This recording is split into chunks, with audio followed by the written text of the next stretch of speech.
I'm offended by the language of uprising applied to people who are breaking into other black people's stores and looting them. This is a lack of values, and people who are destroying private property, destroying cop cars, in an uprising against what exactly? Against the black police chief, against a mostly minority police force, against the black mayor, against the black president, against the black attorney general. The idea that we're supposed to correlate your level of outrage with a certain level of justification, in other words, the more outraged you are and the more angry you are, the more justified you must be, is absolute nonsense. How can you argue that racism is not a driving factor in income inequality? Because it has nothing to do with race and everything to do with culture. And when you have a culture that doesn't, you know what? Explain to me. You explain to me why black kids aren't graduating high school. Explain that one to me.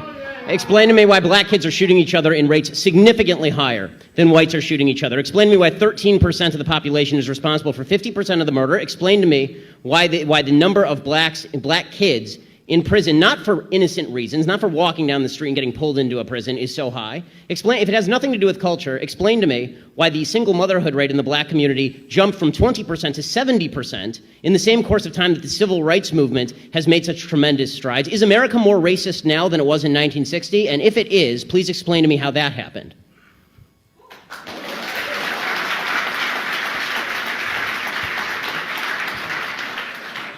Anybody can jump in. It's an open mic there.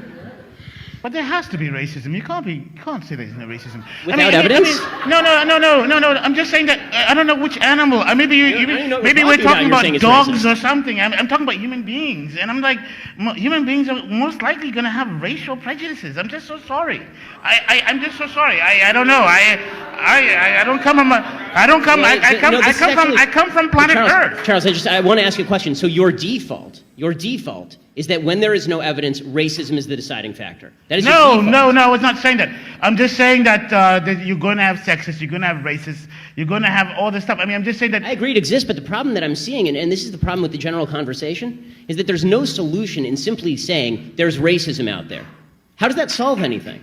I mean, when you talk about there's institutional racism, what does that mean? Show me a law that is racist in intent, and we will agree. Show me a police officer who commits a racist act like we saw in South Carolina, right, where a police officer shot a black man running away and it was obviously unjustified, and I will agree.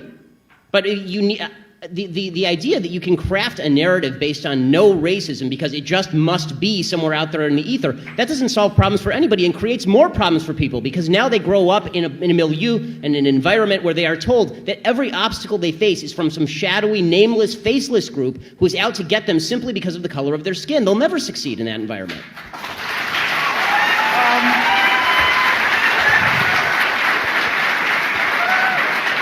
On the Black Lives Matter idea, I want to find the people. I want to find the people alongside you who think Black lives don't matter. I'm still looking for those people. Really, I mean, like the implication is, of course, that for a bunch of people out there, for some reason, they're fine with black people getting shot in the street for no reason. Hands up, don't shoot was based on a lie. That's problematic. The idea that there is a huge number of black young men who are being shot for no reason by police officers is not statistically true.